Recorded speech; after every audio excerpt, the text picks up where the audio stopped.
So we do have an absolutely unbelievable breaking story here. Not only has Trump lost the election, but Ossoff and Warnock had won their Senate races yesterday.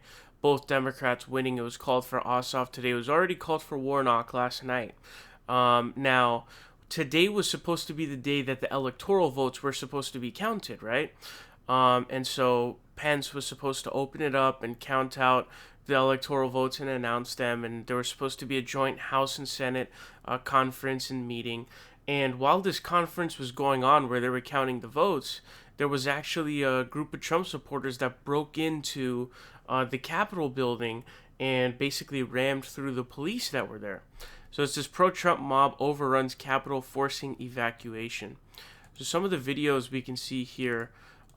This one right here appears to be a video of the Trump supporters, I guess, literally breaking into the Capitol building, breaking down the windows, and I guess they do, I believe, end up getting through and getting inside. As you can see, I guess they're jumping in here right now.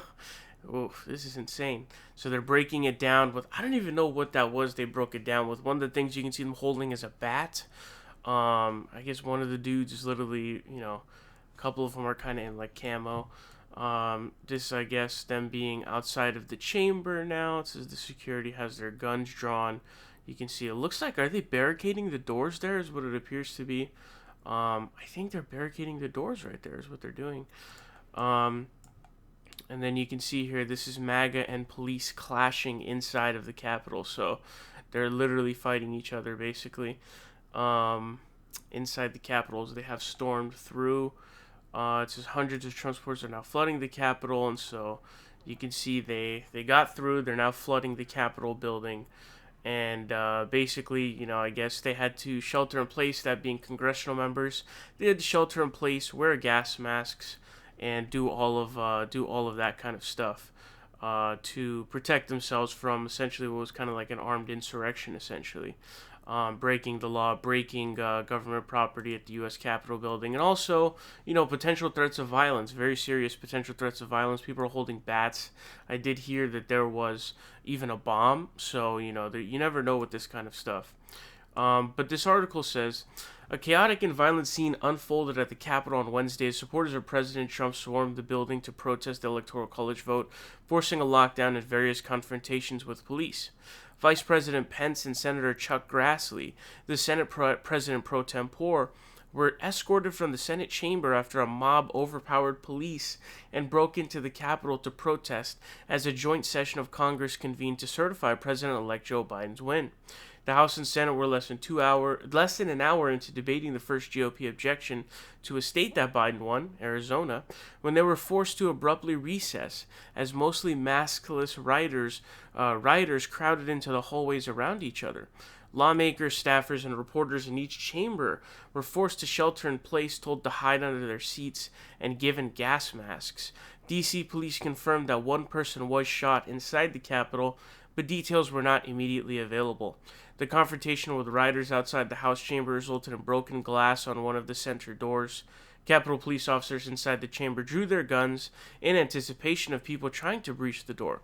Capitol Police handcuffed at least some of the protesters outside the House chamber and in the Capitol Visitor Center. Some police officers were injured, including one who had to be carried by two colleagues, and others who were pepper sprayed by protesters and needed to wash out their eyes. Some rioters broke into the Senate chamber, with one getting up on the dais and yelling, "Trump won that election." Acting Defense Secretary Chris Miller said the full District of Columbia National Guard, representing 1,100 troops, would be deployed to help the city government respond to the protests. So, basically, this is essentially, this is, sort of a terrorist act. It's an attempt at insurrection. And really, Trump and all of his cronies, the Republican senators trying to challenge this win, all of these people are essentially people who have been kind of stoking the flames of this event this whole time. There actually is a mechanism in the 14th Amendment to actually get rid of those people, like your Ted Cruz and people like that. But it's sort of employing the stochastic terrorist idea. You say really, really provocative stuff like, they stole the election, this election is a fraud, they stole it from me. those are all extremely, extremely heavy charges, essentially of treason, right? And so when you do that, you get people like these Trump supporters to basically commit violent attacks against government officials is what you do. So it's essentially stochastic terrorism. We saw it with Bill O'Reilly and that doctor, and this is a common tactic used amongst Republicans. These people are terrorists. Absolutely. It's crazy to see that this is happening, actually. Did not expect this to happen. Police officers are injured. There was a threat to congressional members. And who knows, it could have been a straight up hostage takeover.